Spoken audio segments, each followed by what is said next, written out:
Tony Nnanna Manukwe na-ekele Chineke maka arụ isi ike na ka ọ dị emume ncheta ọmụmụ ya.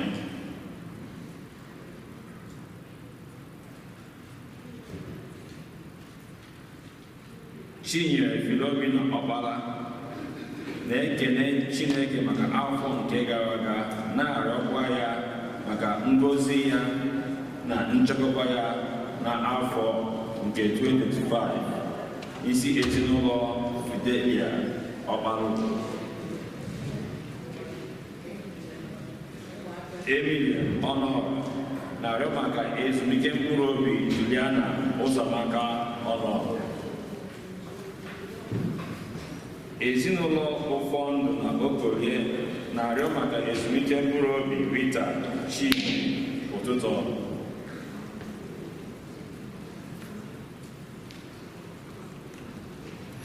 Maka ezumike mkpụrụ obi Martins Okeke, ọ bụ ezinụlọ ya yọrọ ya bụ Mars. Ka mkpụrụ obi ndị anyị gbapụtara na mkpụrụ obi niile kwere gara aga. Onye isi ntọala ụbọchị tata bụ Fada Maslenus Mbata. Kịta ka anyị kwulite n'ọtọ tinyekọta ọnụ n'ukwe.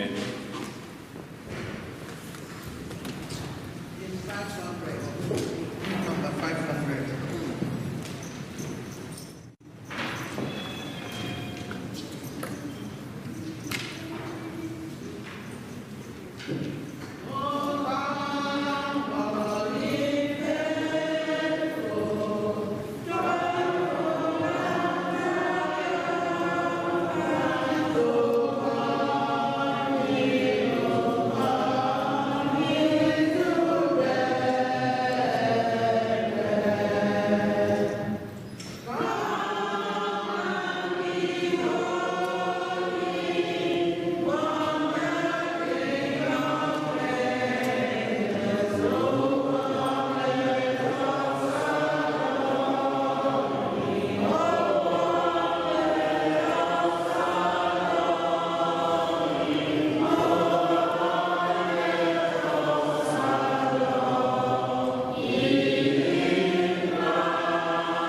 o gosiri anyị ihe ahụ nke nsọpụta o mere ka ọ bịa n'etiti anyị ọ maka mmadụ niile.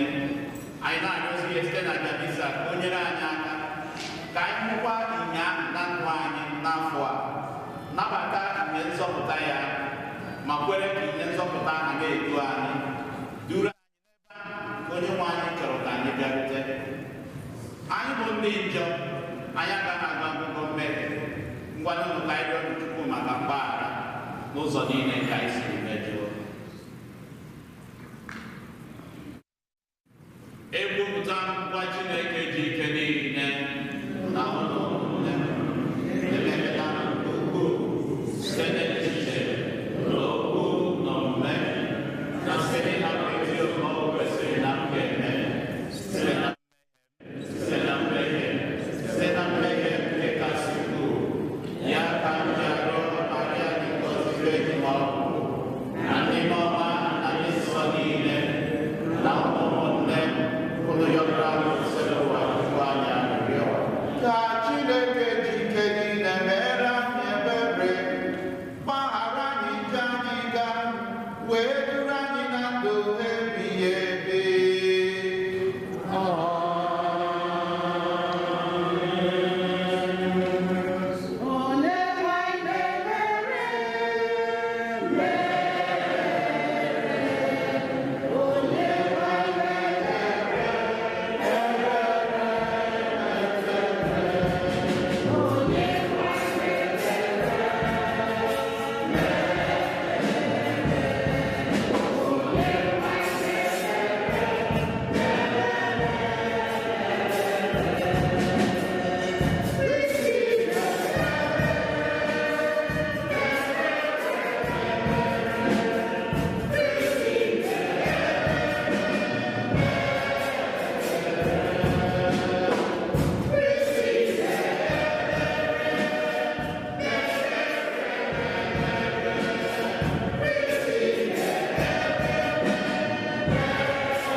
Chineke nna dị ike niile,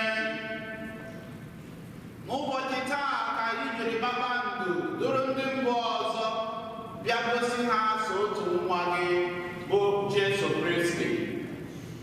Anyị na-arịọ site n'obiọma gị mee ka anyị bụ ndị matara gị ugbu a site n'okwukwe, bụrụkwa ndị ga-eduru duba n'otuto nke eluigwe, ebe anyị ga-ahụ gị dịka i siri dị n'onwe gị, site na n'ime naanị Jesu Kristi nwa gị, onye gị na anya dị ndụ na-achị eze n'ịdịkọ n'otu nke mmụọ nsọ, Chukwu site n'ụwa ruo ụwa niile.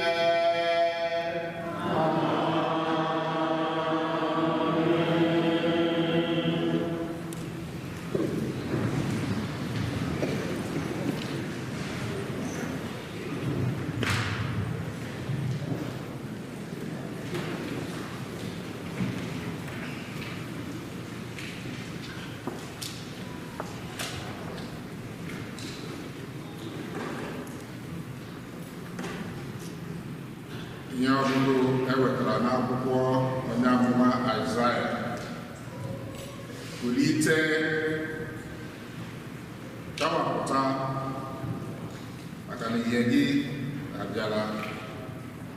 Ebube nke onye nwe anyị na-ewetara gị.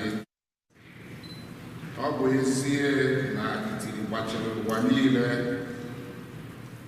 ọchịchịrị ka kpuchikwara ndị mmadụ, ma ebube nke onye nwe anyị na-ewetara gị. Ugbu a onye nwe anyị ewelitala n'elu gị, ebube ya apụtala n'elu gị. Mba dị iche iche na-abịa n'ihe gị, ndị eze na-abịakwa n'ihe gị, nke na-amụkasị n'ụzọ ụtụtụ. Site anya gị legharịa n'ebe niile, mmadụ dum na-ezukọta na-abịakwute gị.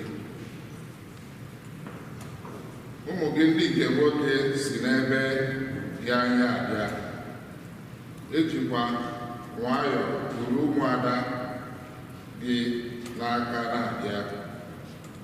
Mgbe ị hụrụ ihe ndị a, ihu gị ga-abụ sọ ọchị. Mgbe ahụ gị ga-ejupụta na aṅụrị, na-awụli ikpe elu n'ọṅụ, n'ihi na akụ na ụba ga-esi n'osimiri na-ebupụtara gị ka mmiri. Akụ na ụba nke ndị mba ọzọ ga na-abịakwutekwa gị. Ịnyịnya ibu ga na-ebubatara gị n'igwe niile. Ụdị ịnyịnya ibu dị iche iche nke ndị Lidia na Ifa ga-agba gị gburugburu. Onye ọbụla bi na Sheba na-ebute ọlaedo na mba dị isi ọma, kwere ukwe otuto nke onye nwe anyị na-abịa. Okwu nke osebe ụwa. Abụ ọma na azịza ihe anyị ga-aza bụ: onye nwe anyị, mba dum ga-ada n'ihu gị, wuoro gị ikpere ala.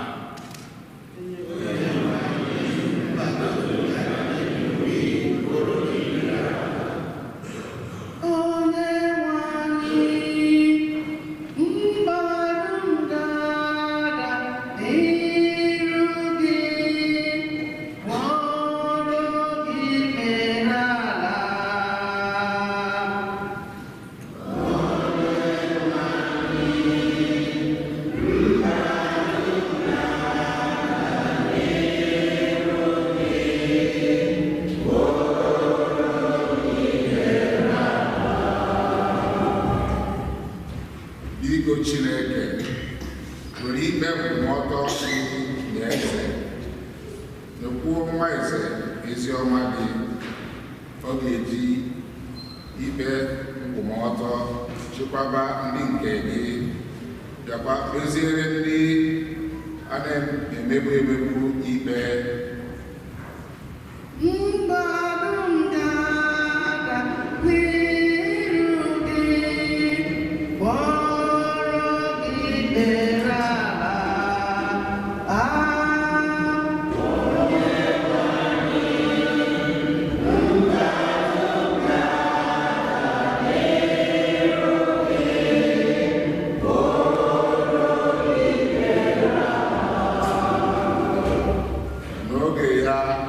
Ezi omume ga-epupụta dịka ahịhịa dị ndụ.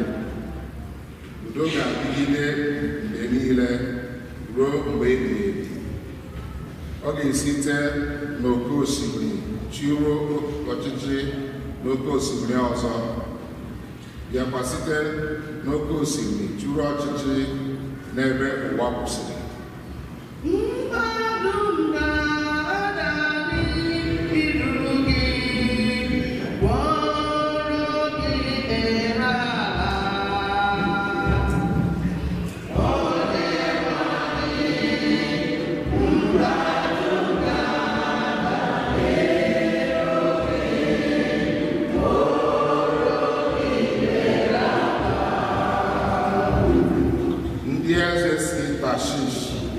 N'ofe osimiri ga-abịa tụọrọ ya mma. Eze ndị Sheba na Shiba ga-ebutere ya onyinye. Eze niile ndị n'ụwa ga-ebu ikpere n'ala n'ihu gị ya. Mba dum ga-agbara ya odibo.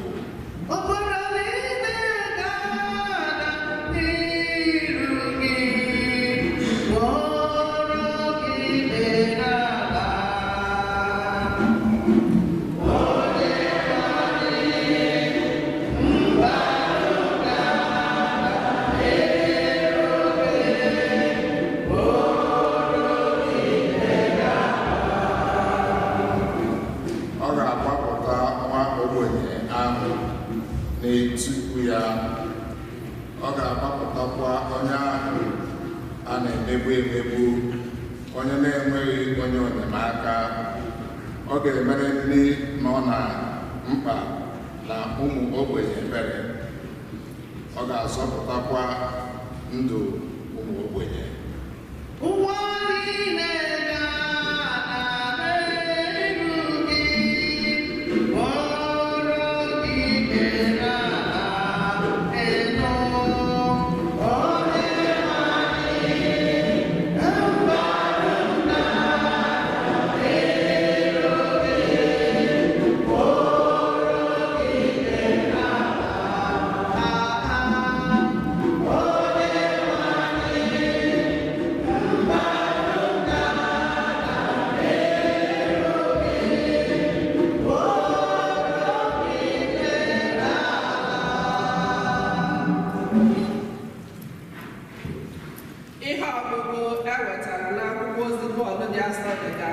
ndị Efesọs.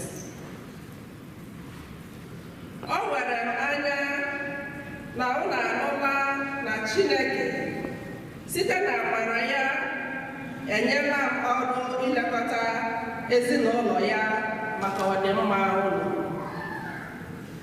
Eleghị anya unu anụkwala na Chineke kpughere m ihe omimi na izu nzuzo ya, mee ka m mata ha dịka m dere na nwantịntị na mbido akwụkwọ ozi nke a. Ihe ahụ a na-ekweghị ka ndị mmadụ mara n'oge gara aga bụ ihe mmụọ nsọ kpughere ndị ụmụazụ na ndị amụma ya dị nsọ n'oge nke anyị. Ihe omimi ahụ bụ nke a: n'ime Jesu Kristi, ndị mba ọzọ na ndị Juu so nwere oke dị n'ụlọ Chineke, na ha soro ndị Juu bụrụ akụkụ otu ahụ Jesu Kristi ahụ, na ha sokwa keta oke na nkwa ahụ e nwere site n'ikwusa ozi ọma. Okwu nke Osekwu.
ndị amamihe na-akọwa kpakpando siri n'ọwụwa anyanwụ bịaruo Jerusalem, a wee jụọ sị, olee ebe ọ nọ bụ nwa ahụ amụrụ ọhụrụ ka ọ bụrụ eze ndị Juu?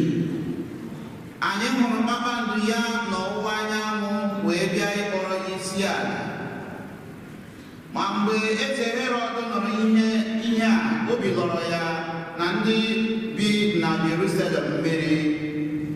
Herọd wee kpọkọta ndị isi nchụaja na ndị nkụzi iwu Mozis niile wee jụwa ha ebe a ga-amụ Kristi. A wee sị ya, na Betlehem nke Judea, n'ihi na otu a ka onye amụma si dee ya, gị bụ Betlehem dị n'ala nke Judea, ị bụghị nwa nke ntakịrị na ndị na-achị achị na Judea, n'ihi na onye ndu ga-esi na gị pụta, onye ga-azụ ndị nke mbụ Izrel dịka atụrụ.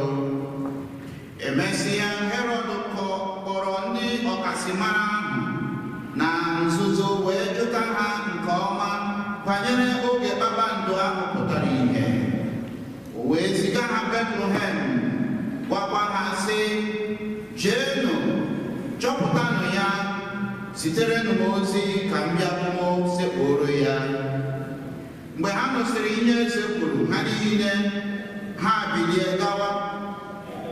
Ka ha na-eje, ha hụkwara kpakpando ahụ ha hụrụ n'ọwụwa anyanwụ. Ọ pụtakwara ọzọ na-aga n'ihu ha. O wee gagide ruo oge ọ bịara kwụrụ n'elu ebe nwata ahụ nọ. Mgbe ndị amamihe ahụ hụrụ kpakpando ahụ, ha ṅụrịrị oke ọṅụ, a wee banye n'ime ụlọ hụ nwata ahụ na nne ya bụ Maria. Ha dara n'ala kpuoro ya isi ala n'ibere ala. Ha meghere aka ha nye ya onyinye nke bụ ọlaedo na mgba oke isi ọma a na-akpọ frankincense na ude nnukwu isi ọma a na-akpọ myrrh. Ha mesịa si ụzọ ọzọ laa ala ha, n'ihi na ozi ha natara na nrọ dọrọ ha aka na ntị ka ha ghara ịlaghachi na be Herọd. Ozi ọma gosebrụwa.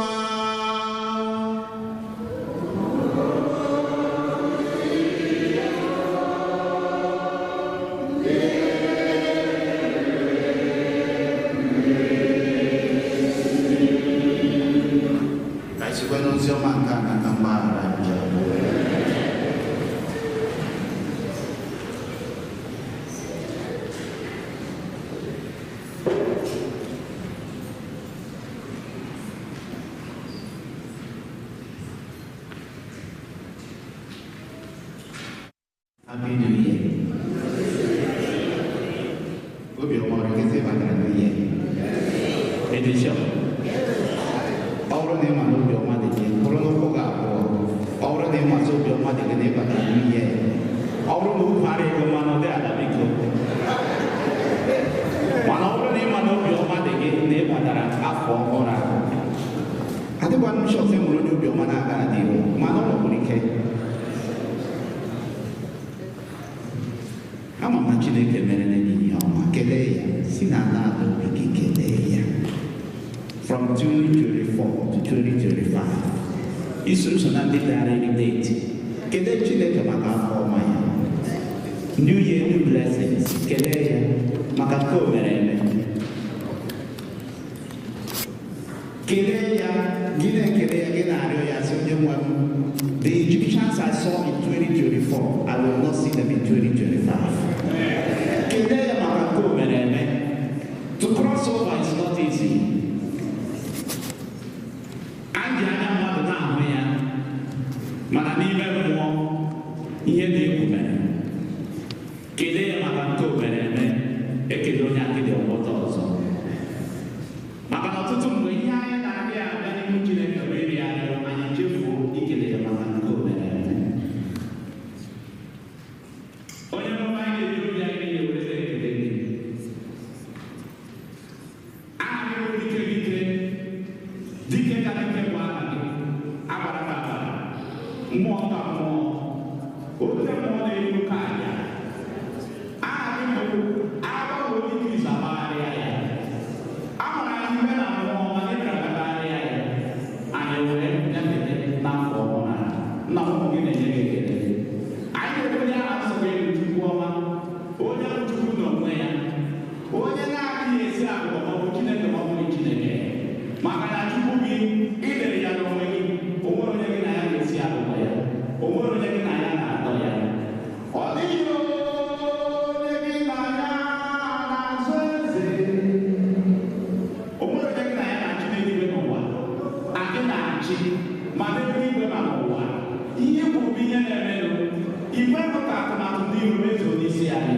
You didn't allow the decree of the enemy to manifest upon our lives. You allowed your decree to manifest upon our lives.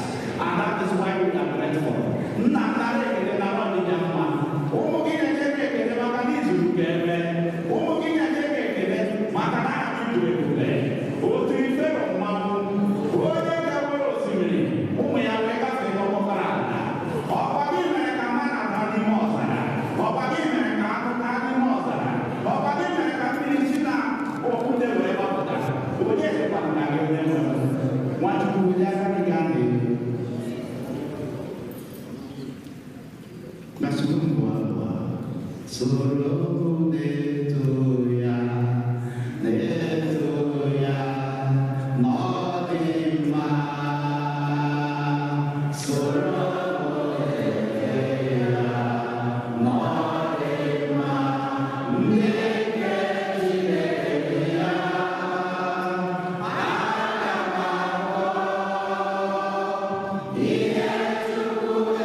Ndị eze atọ siri n'ọwụwa anyanwụ bịa leta nwa amụrụ ọhụrụ. O nwere egwu anyị na-eji agụ ndị gbanyụ na-ezu n'ezu vasị ugbu ahụ. Ndị eze atọ siri n'ọwụwa anyanwụ bịa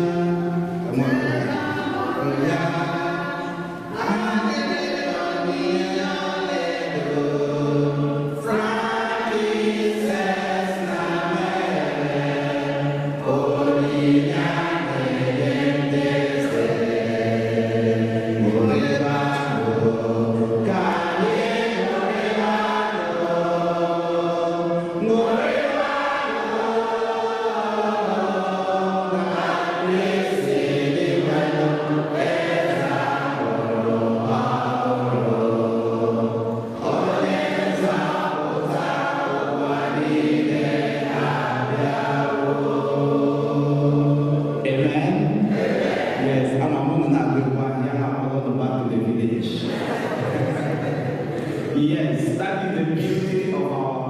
that is the beauty of our language. Ọ bụ ụtọ anyị na-enweta mgbe ma tupu anyị achọpụta okwu ebe a mgbe anyị na-eme Krismas nọ na a na-apụrụte ndịkwa ya na-atụ ya ka a ga-eche echiche n'ime ihe omimi nke anyị na-eme.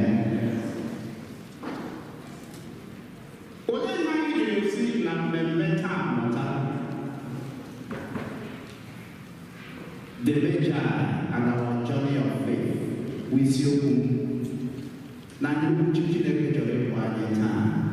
Ndị eze atọ na njem ha chere ijere ebe ahụ dị nwere olee ihe anyị ga-esi n'ime ya mụta. Nke mbụ, achọrọ m ka ị mata, achọrọ m ka anyị niile mata na njem okwukwe anyị, njem anyị na Chineke gbadidesiri ụkwụ ike n'okwu nke gị nwere anyị Jesu Kristi kwuru n'ozi ọma John chapter 15 verse 16. Ebe ahụ si you did not choose me, I chose you. Amen. Ọ bụrụ na ahụrụ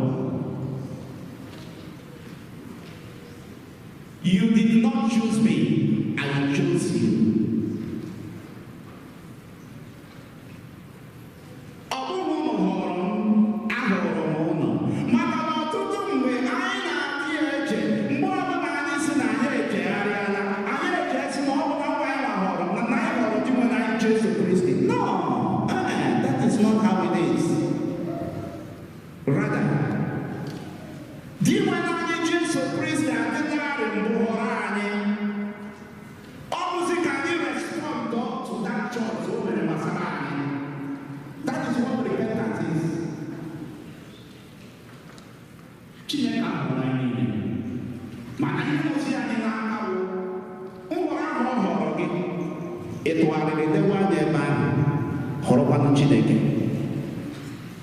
That is what repentance is.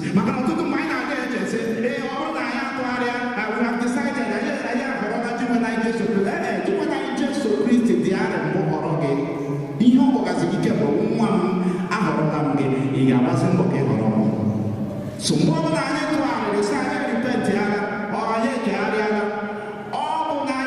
respond. We are responding to the choice already made of us by Jesus.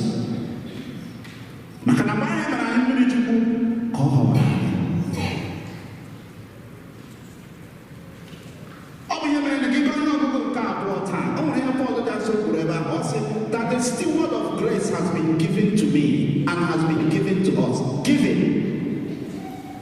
No, you didn't come and never already. Almost in body, but I want to hear the meeting and you didn't come and but what is years away?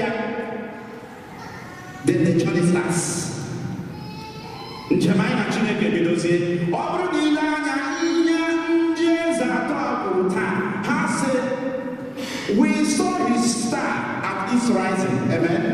Anyị hụrụ kpakpando ya mgbe o biliri. Ọ bụrụ na ha chọrọ kpakpando wee hụ kpakpando ya kama e were kpakpando ya were gosi ha it was a giving. Gịnị ka ha meziri? Ha esoro kpakpando ha. So already Jesus hụrụ ha were gosi ha kpakpando ya. Ha esorozie kpakpando ha chọrọ ya bịawa.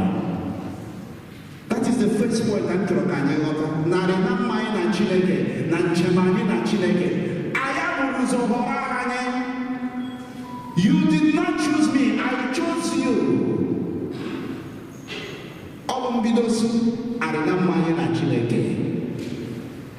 Nke abụrụ dịka anyị na-aga n'ihu tụgharịa decide ilekwasị anya na ọgbụgba ahụ Chineke họrọ anyị. Gebe ntị o. Achọrọ m ka ị bụrụ n'obi ka ịghọta na ọma ndị isi. Because the other kampụ nke ọzọ isi na be ha were na-apụ ama nje anya nwere gị. Amen. Ụnụ mana ọtụtụ mgbe anyị na-ejezi na ị nwere ike nọ ị ga-ekwe na Chineke ị ga-akwado ekwe n'ekwensu. Ọ wasị o. It's not possible. You must belong to one.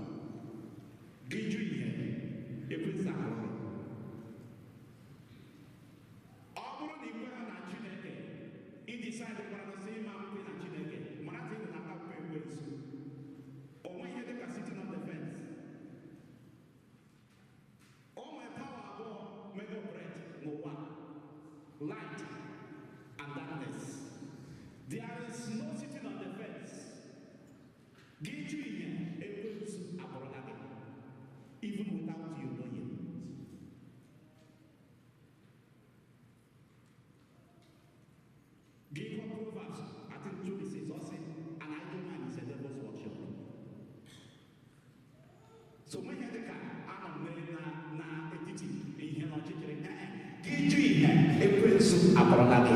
1 Peter chapter 5 verse 8 does it that the devil is roaring around like a lion looking for someone to eat. So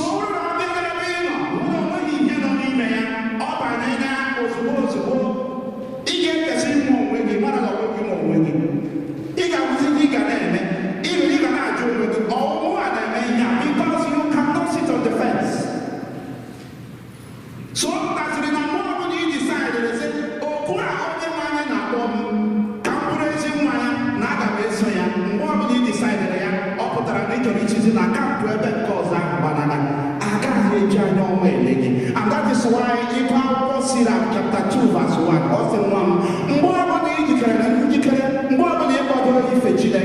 jikere maka ọnwa jikere maka ọkụ maka na ọ ga-abịa abịa. Ọ bụ ihe mere na o jere ọ na-adị isi ife Chineke ọnwụnwa ga-abịa ekwensu ga-achịrị chewere gị ọ ga-ewere ọkụ chi gị n'ahụ. The confusion batara n'isi ndị eze atọ a bụ mgbe ha bara n'ụlọ Herod. Ị ga-ajụ ese they enter the wrong house to ask for direction. They enter the wrong house to ask for direction. In your journey of faith, Chineke gave hand of the wrong house. They enter the wrong house, they do direction. And on one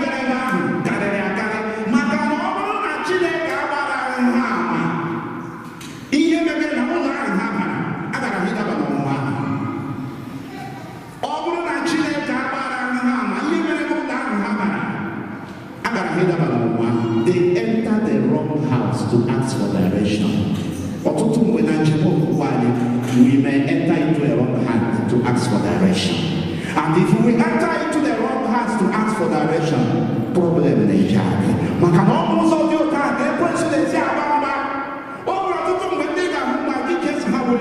And you are asking them for direction.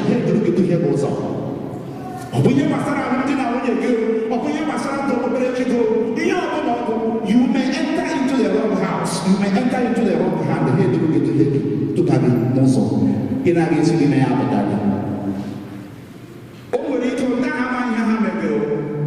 I want you to know.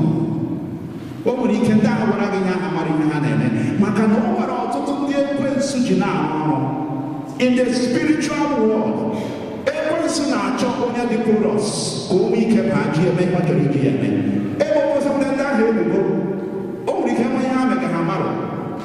but in the spirit world, physically they don't know what is happening because spiritually they are being used. So now let's say into the wrong hand or into the wrong house to ask for direction. We have an answer, okay, almost we can share one architect, one of the power and Monocho, Kanga, Japanese, Nepalese, Mana Herod, the Yabu, Notre Dame, Matagrea.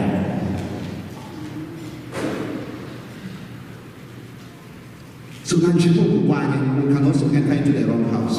We can also enter into the wrong house, hands to ask for direction. And here I have a Chineke when you want me.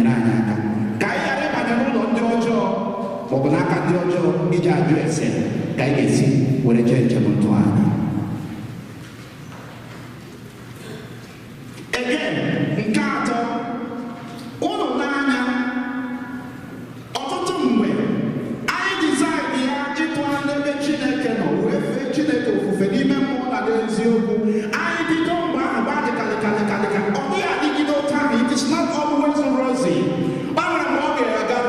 He came in Ogumaga. And when I'm going to imagine a guy in Gas. Oh, when I'm going to Yan said that Chineke are far from you. Oh, when I'm going to even if he better again. Oh, when I'm going to imagine me, Jane, me, Charles. Oh, when I'm going to this year, no, am I not suffering myself? You may have better. It comes. That is part of the journey. It is called spiritual dryness. It can come to you. It can come to anybody. One or two days, some through it. Man,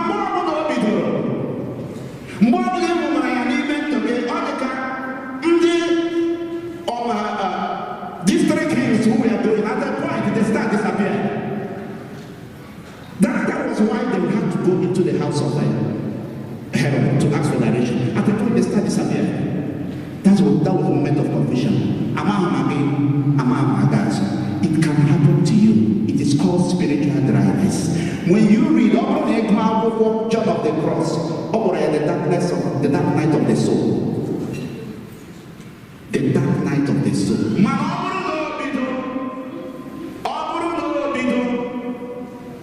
Maintain focus.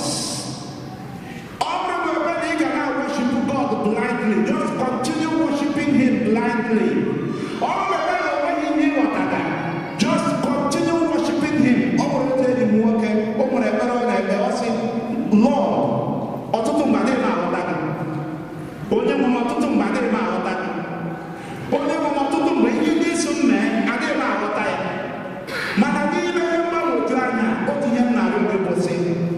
Lord, lead me and give me the grace to follow. Lord, sometimes I don't understand you. Sometimes even what you want me to do, I don't understand. But in this confusion, please lead me and give me the grace to follow. St. John of the Cross said, no, John of that.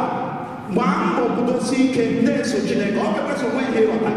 Oh, when you Chineke make it more. And now you are going to make it more. Came up on my camera, tire. My name is Chan. Eventually, I put it in another. Just maintain focus. I don't mean you may have to remove a hair of the potato. More than Chineke character. Papa, do I have to that? Amen. And they maintain focus. They follow him. Audio came by sitting in German days and our time. More Papa do I have to that also. Has no Papa do I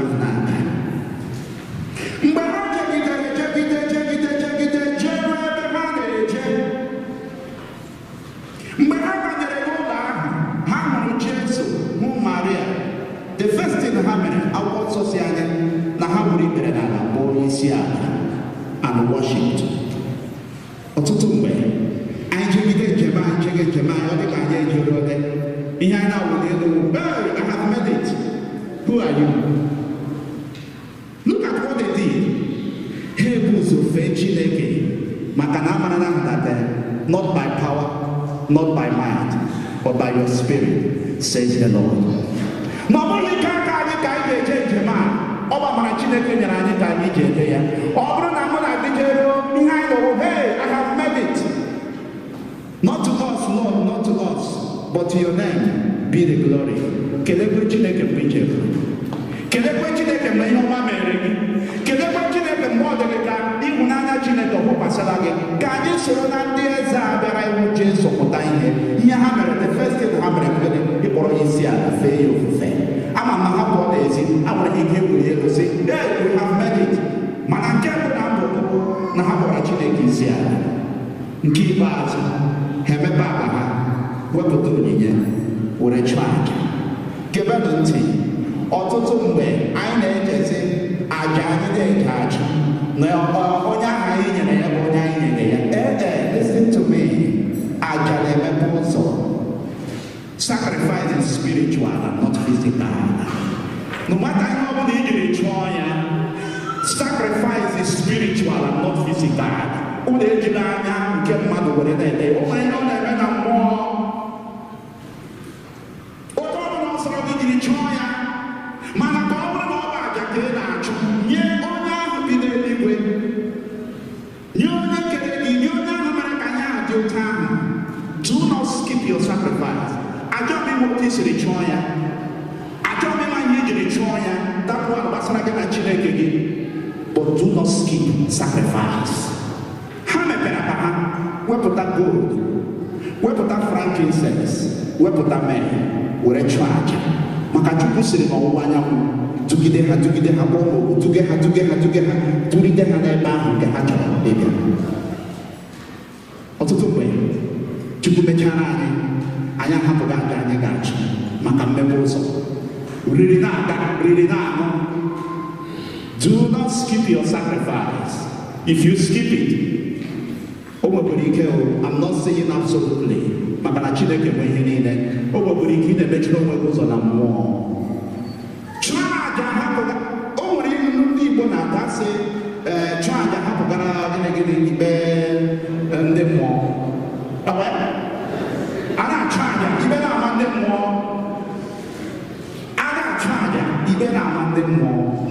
Mana ọ bụrụ na ịchụ aja ikpe mara gị.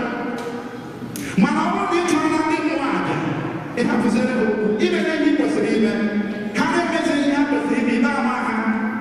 Mana ọtụtụ mgbe ha adịghị eme ya. Let this year be a year when I get about the potency of sacrifices.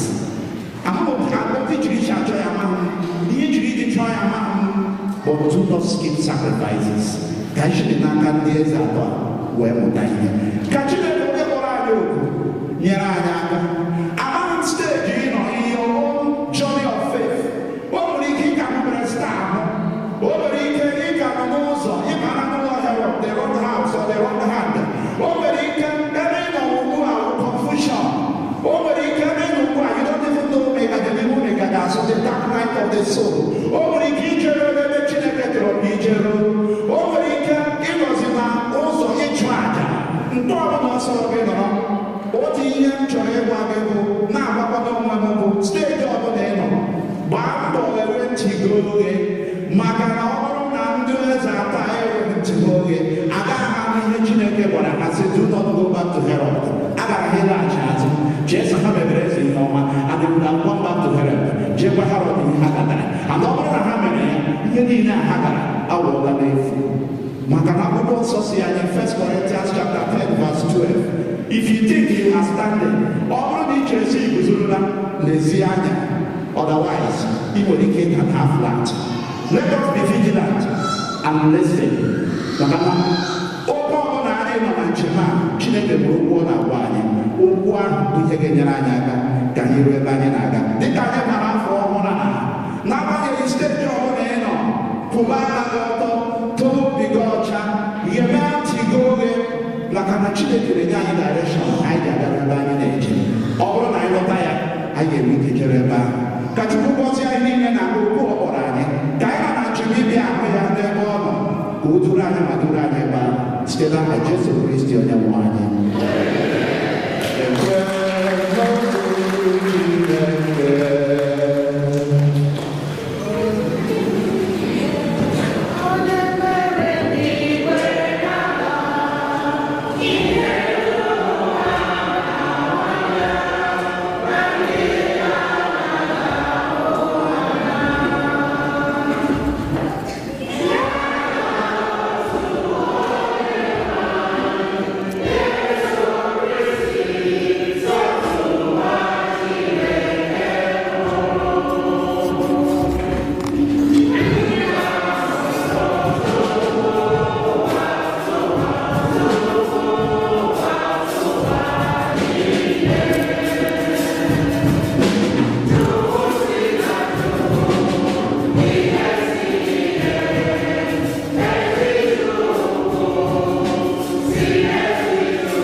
ngwa nụnụ ka anyị rịọ ya dịka ọ gbakọtara anyị n'ihe a ka onye anyị amara nke anyị ga-eji soro ihe a wee rute n'ebe ebube eze ya dị nsọ.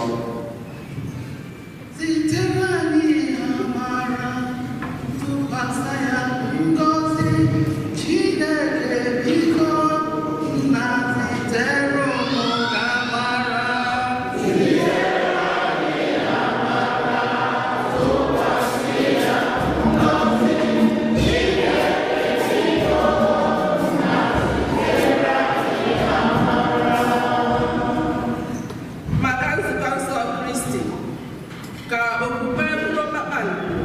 nke ga-eduta mmadụ niile n'ebe Kristi nọ. Anyị arịọ gị onye ebere biko zitere ụmụ ka amara.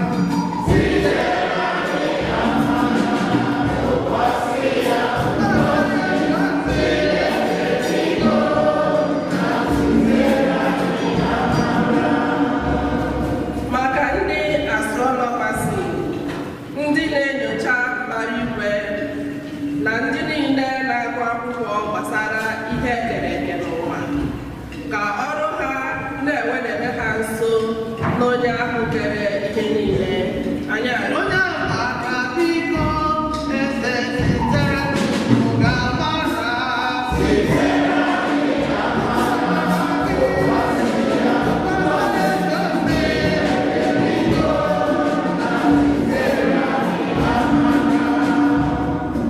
maka ndị nọ n'egwu nke ndị eze na ndị ọchịchị mba dị iche iche, ka ha site n'emume nke Epifani nke afọ a nweta ụzọ nchekwa ma nwetakwa ebe obibi nke ha.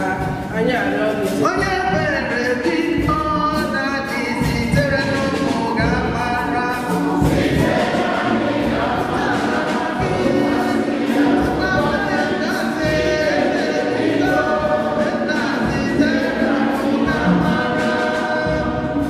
maka ụmụaka mụrụ ọhụụ n'ụwa niile, ka mmadụ niile were ịhụnanya na mmesapụ aka na-anabata ha.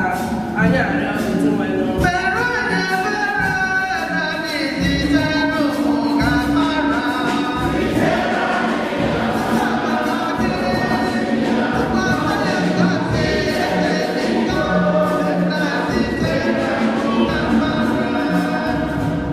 maka ọnụ ụzọ jubili nke kọmuniti anyị a, ka o were oge iji nabata mmadụ niile sitere na mba niile dị iche iche.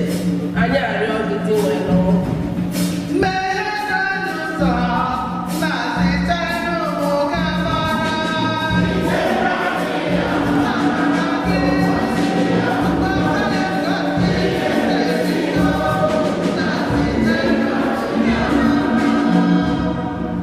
maka ezumike mkpụrụ obi ndị na-ahapụ ụwa taa na ndị niile anyị na-echeta na aja misa dị asọ tata, ka ha si n'arịrịọ anyị na ekpere anyị nweta ndụ ebe ebe. Anyị arịọ gị nwere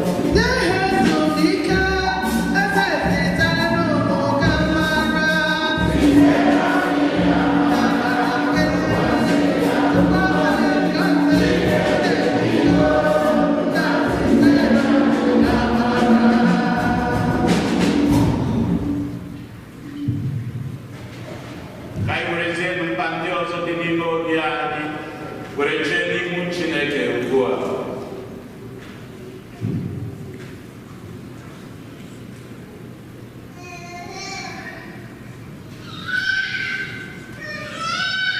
Jigide onye nwe Jizọs, jigide bụ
dịka anyị na-achọ ụzọ gị onye nwe m ekwela ka anyị daa. Nye anyị amara gị ka anyị ga-eji kwudosi ike ruo n'isi. Mgbe anyị ruru n'ihu gị onye nwe m, anyị ga-efe gị ofufe n'ime mmụọ na n'eziokwu. Mana ka anyị nọ na njem a, onye nwe m, were amara gị nyere anyị aka. Nke ka anyị na-arịọ gị site n'aha Jesu Kristi onye nwe anyị.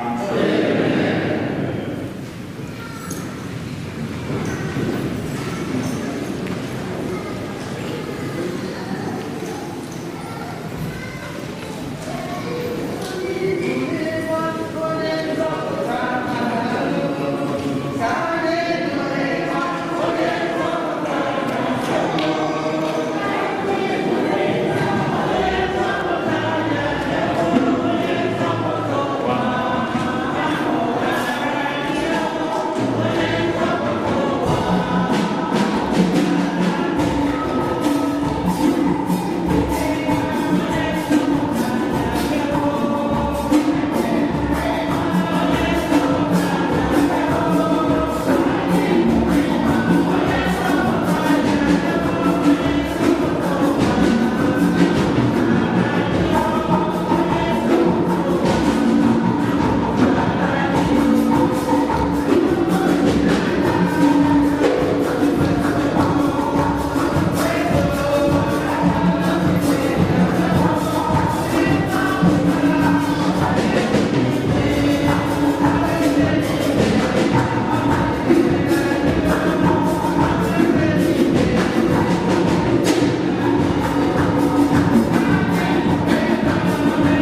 Rụwanụ ụmụnne m ka aja m na-akpọ bụrụ ihe ga-asọpụrụ nna gị ike niile ị nara.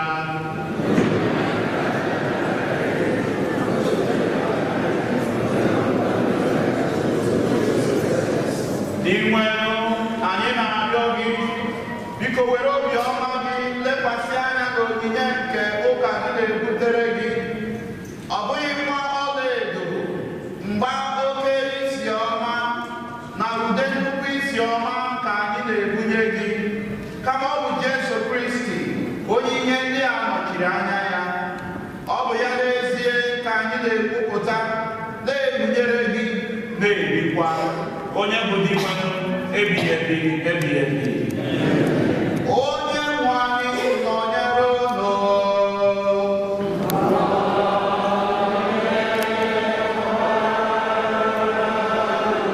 Welite n'obi unu elu.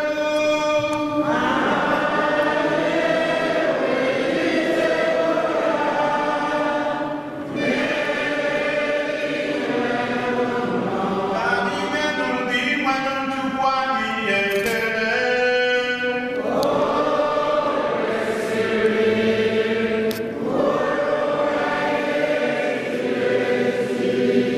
O kwesịrị ezie bụrụkwanye ziri ezi na asọ ndụ na anyị ga-enye gị ekele oge niile n'ebe niile. O nna dị nsọ, Chineke dị ike niile, onye dị ụwa tụ ụwa, n'ihi na mgbesa otu nwa gị gosiri onwe ya n'ụdị nke mmadụ, ndị ụdị nke anyị nwere ike ịnwụ anwụ, o jiri ihe ọhụrụ nke amaghị anwụ nke ya kpọghachi anyị n'ọnọdụ mbụ anyị. Ihi nke ya anyị na-eso igwe ndị ọma niile nke eluigwe na-eto ebube gị oge niile n'ukwe na-ekwe.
na ndụ niile ị naghị ahapụ ịgbakọrọ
otu ahụ ka o siri mee mgbe e richara nri anyasị. O buru iko mmanya nyekwa gị ekele na otito, bunye ya ụmụazụ ya sị, "Na-aranụ nke ha ọnụ ya ụlọ niile, nke ha bụ iko nke ha bara m, ọgbụgba ndụ ọhụrụ dị ya ebighị ebi, agaba ya n'elu ụlọ na n'ihi imerime mmadụ, nke were gbaghara njọ ga na emerụ nke ha na ncheta gị." Ụlọ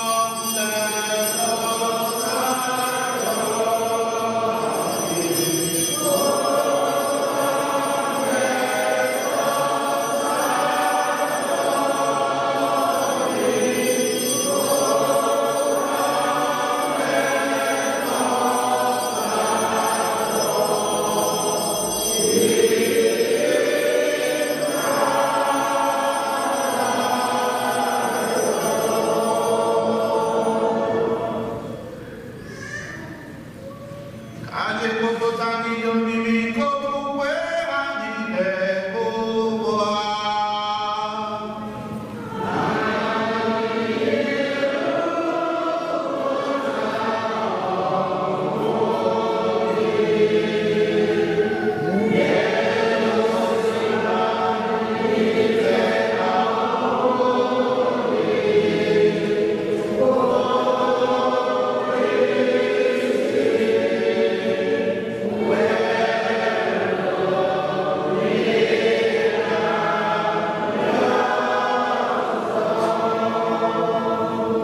Chineke nna, ebe anyị na-eketa nke otu nwa bekere gbapụta anyị na mbilite n'ọnwụ ya dị otuto na ndabere n'eluigwe ya, ebe anyị nọkwa na-eche mgbe ọ ga-abịa ọzọ, anyị ewere obi ekele chụnyere gị aja nke a dị ndụ, aja dị nsọ. Anyị arịọ gị ka ilekwasị anya n'onyinye nke nzukọ gị, were nụ n'ime ya onye nọ nke nyere chụọ aja nke medara gị obi maka njọ. Mee ka anyị bụ ndị na-esi n'ahụ na ọbara nwa gị enweta ndụ jupụta na mmụọ nsọ, were si na ya bụrụ otu ahụ n'otu mmụọ na Kristi. Na Kristi n'onwe ya were anyị nye gị dịka onyinye zuru oke mgbe niile, ka anyị were soro Virgin Maria dị ngozi, nne nke Chukwu, ndị apọstọl na ndị egwuregwu n'ihi okwukwe na iji ndị nsọ na ndị nke gị niile dị nsọ, were keta oke na alaeze eluigwe. Ọ bụ na-arịọ ha na-arịọ gị mgbe niile ka anyị tụkwasara nchekwube. Anyị ji umeala arịọ gị o sebụrụ ụwa, ka aja nke a mere ka anyị nagidekwa mmụọ ọzọ, wetara ụwa niile udo na nzọpụta. Anyị na-arịọ maka nzukọ gị nọ n'iche n'ụwa, maka nwa odibo gị bụ nna anyị bụ Francis, na bishọp anyị bụ Jose Gomez, na ndị bishọp, maka ndị ụkọchukwu na ndị ofufe ọlta gị niile, na ndị niile Kristi jọbara ya wee gbagara gị. Mee ka ha kwụsị ike okwukwe na ịhụnanya. Na ha osebụrụ ụwa arịrịọ ndị ezinụlọ gị ndị kpọkọtara n'ihu gị n'ebe a, were ebere jikọọ ụmụ gị gbasara n'ụwa niile. O nna nwere obiọma, nabata na alaeze bụ ụmụnna anyị ndị nwụrụ anwụ na ndị niile hapụrụ ụwa nke a, ndị omume ha sọrọ gị. Anyị chekwubere iru ebe ahụ, soro ha biri na-aṅụrị n'otito gị ebe ebe, site na Kristi dị nwere anyị, onye isi n'anya enye ụwa ihe ọma niile.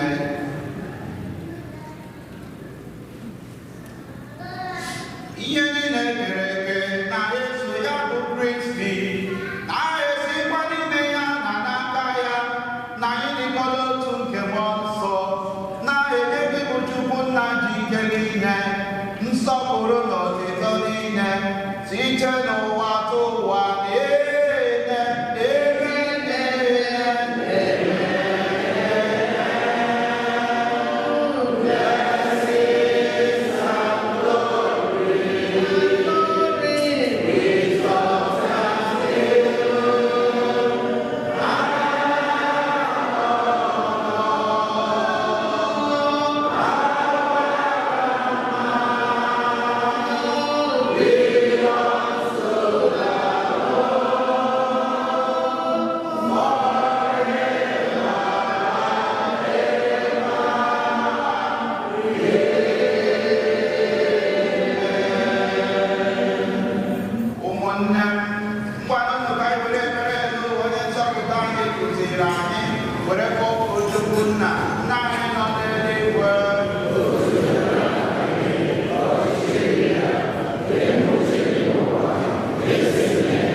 niile were nchekwube dị nsọ na-atụ anya maka mbịaghachi nke onye nzọpụta anyị Jesu Kristi.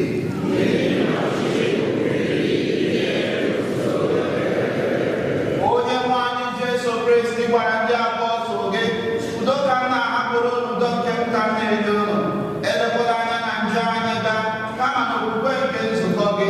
Nye ya udo na anyị dịkọ n'otu uche gị siri chọọ, gị bụ onye dị ndụ na-achị ebighị ebi ebighị ebi. Udo nke osebụrụ ụwa dịrị unu mgbe niile.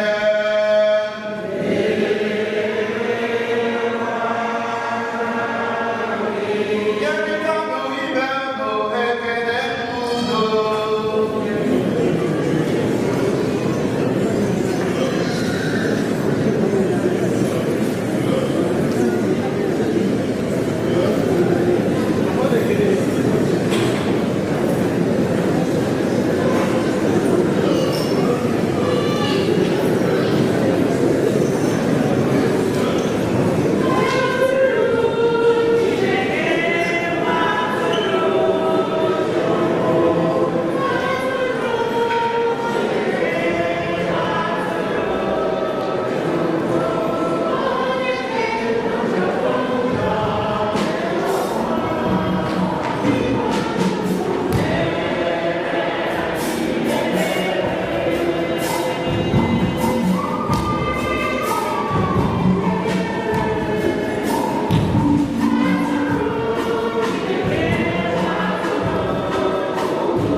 Number 145.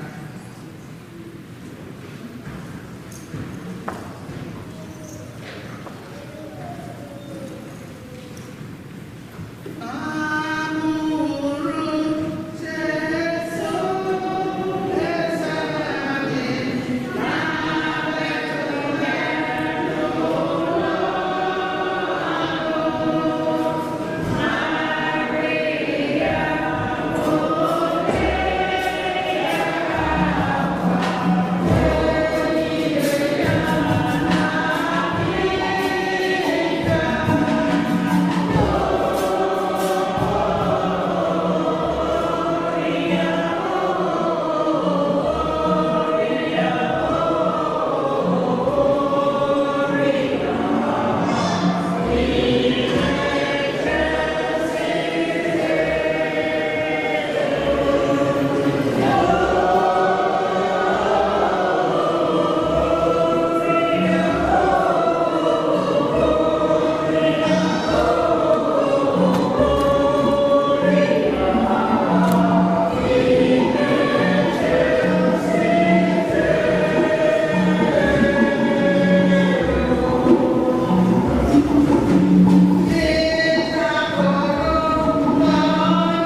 niile.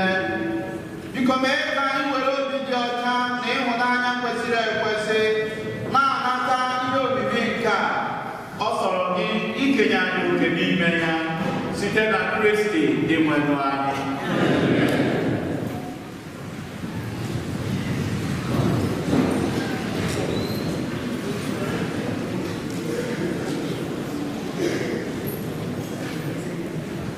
Itoto Yesu. Happy New Year. Anyị fụrụ na nwobere ụlọ ka anyị na-abịara n'ọnọdụ ya. Ndị gara ụlọ anyị makwa na ha ga wika ha nchaka na-abata ofu na ofu. Anyị na-arịọ Chukwu ka ha na-abata ka ha bata n'udo n'enweghị nsogbu ọbụla n'aha Jizọs. Biko enwekwa ọtụtụ ụbọchị tata anyị nwere ndị ọhụrụ n'ụlọ ụka taa ndị taa bụ ụbọchị mbụ ha iso anyị Adamisa. If today is your first day of worship with us, may you stand please. Anyị nwere ndị ọhụrụ taa. So ka anyị bụrụ anyị n'aka.